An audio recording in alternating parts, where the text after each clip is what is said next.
बच्चों, हमने पार्ट 1 में अब्दुल कलाम के बारे में जाना था कि डॉक्टर अब्दुल कलाम का जन्म 15 अक्टूबर सन 1931 को तमिलनाडु के दक्षिण पश्चिम तटीय क्षेत्र धनुषकोडी रामेश्वरम में हुआ था। 25 जुलाई 2002 को डॉक्टर अब्दुल कलाम भारत के सर्वोच्च पद राष्ट्रपति पद पर आसीन हुए थे। डॉक्टर एपीजे अब्दुल कलाम भारत को विकसित देश के रूप में देखना चाहते थे। उन्होंने देश से भूख और गरीबी को पूरी तरह से नष्ट करके भारत को शक्तिशाली राष्ट्र बनाने का सपना देशवासियों के सामने रखा था। उनके पिता जैनुल आबदीन थे और वे अपना जीवन यापन अखबार बेचकर करते थे। कलाम साहब का परिवार रामेश्वरम की प्रसिद्ध शिव मंदिर से काफ़ी नज़दीकी से जुड़ा हुआ था। आइए बच्चों, अब हम आगे की घटना पार्ट 2 में पढ़ेंगे।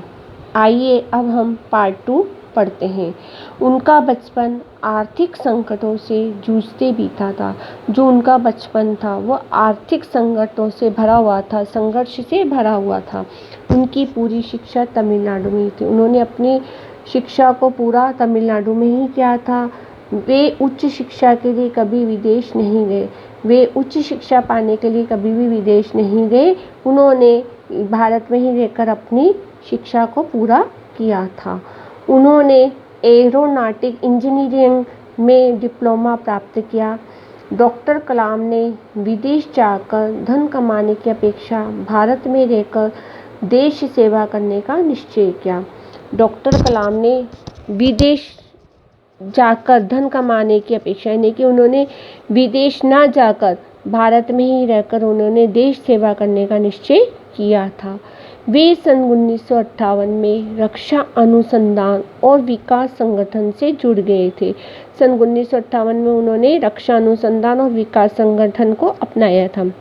उनकी नियुक्ति हैदराबाद केंद्र पर हुई। उन्होंने अपने लंबे सेवा काल में अंतरिक्ष विज्ञान कार्यक्रम को चरमोत्कर्ष पर पहुंचाया था।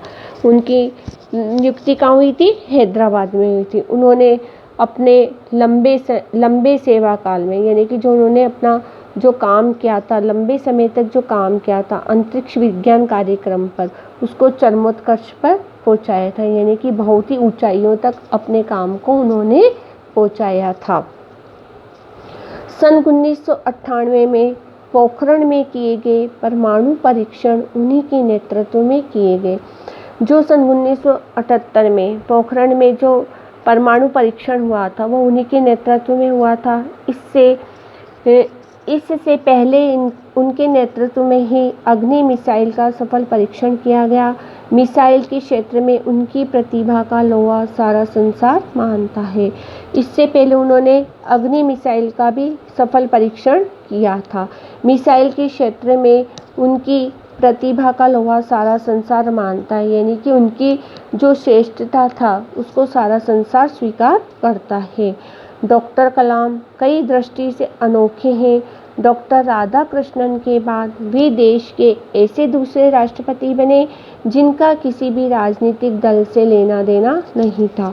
डॉक्टर कलाम सभी दृष्टि से अनोखे थे। डॉक्टर राधाकृष्णन के बाद, यानी कि जो डॉक्टर राधाकृष्णन थे और उसके बाद ये दूसरे राष्ट्रपति बने जिनका कोई भी राजनीतिक दल से कोई भी मतलब नहीं था। इसी तरह सन 1954 में डॉक्टर चंद्रशेखर रमन और सन 1961 में डॉक्टर विधान चंद्र राय के बाद डॉक्टर कलाम ऐसे वैज्ञानिक हैं जिन्हें भारत रत्न जैसे सर्वोच्च नागरिक सम्मान से सम्मानित किया गया। भारत रत्न का अर्थ होता है भारत सरकार का एक सर्वोच्च सम्मान। डॉक्टर चंद्रशेखर रमन, डॉक्टर विधान चंद्र राय और डॉक्टर कलाम तीनों ऐसे वैज्ञानिक हैं जिन्हें भारत रत्न जैसे सर्वोच्च नागरिक सम्मान से सम्मानित किया गया। शून्य से शिखर तक पहुंचने के बाद भी डॉक्टर कलाम को अहंकार जैसी कोई चीज़ छू तक नहीं गई है, यानी कि जीरो से लेकर जब वो ऊंचाइयों तक पहुंच गए थे उसके बावजूद भी डॉक्टर कलाम को अहंकार जैसी कोई भी चीज़ छू नहीं आई थी। प्रधानमंत्री के वरिष्ठ वैज्ञानिक सलाहकार के पद पर कार्य करते हुए भी वे 2 कमरों के मामूली से फ्लैट में रहते रहे थे। अर्थात प्रधानमंत्री के वरिष्ठ वैज्ञानिक सलाहकार होने के बावजूद भी वे 2 कमरों के मामूली से फ्लैट में रहते थे। रोजमर्रा की जिंदगी में वे एक संवेदनशील रचनाकार हैं, यानी कि जो अपनी वह दैनिक दिनचर्या है उसमें वह एक संवेदनशील रचनाकार भी है, यानी कि भावुक लेखक भी हैं। वे रोज डायरी लिखते हैं। उनकी डायरी में मित्रों की संक्षिप्त टिप्पणियां होती हैं।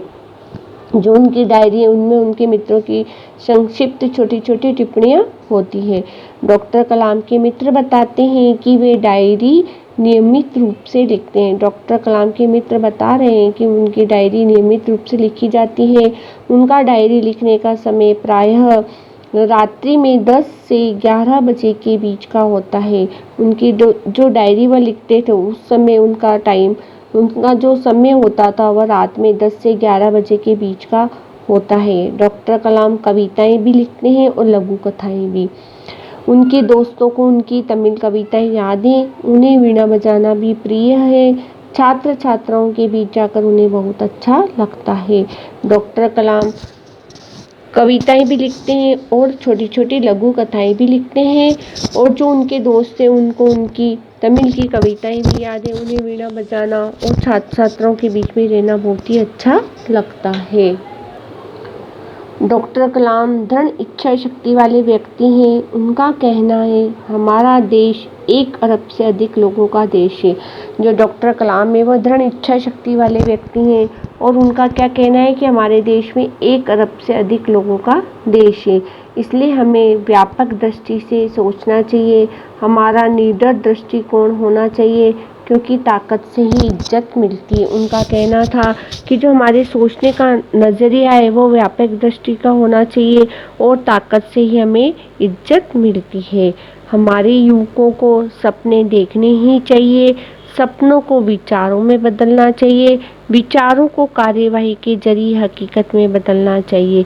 उन्होंने क्या कहा था, युवकों को सपने देखने ही चाहिए और जो वो सपने देखते हैं उनको विचारों में बदलना चाहिए और विचारों के जरिए उन्हें हकीकत में बदलना चाहिए। मुझे भारतीय होने पर गर्व है। यह एक महान देश है। मैं हमेशा इसकी सेवा करता रहूँगा। उनका कहना था कि मुझे भारतीय होने पर बहुत ही गर्व है, अभिमान है। मैं हमेशा अपने देश की सेवा करता रहूँगा। शादी के बारे में पूछने पर वे कहते हैं, जनाब हमारी शादी तो विज्ञान से ही हो चुकी है।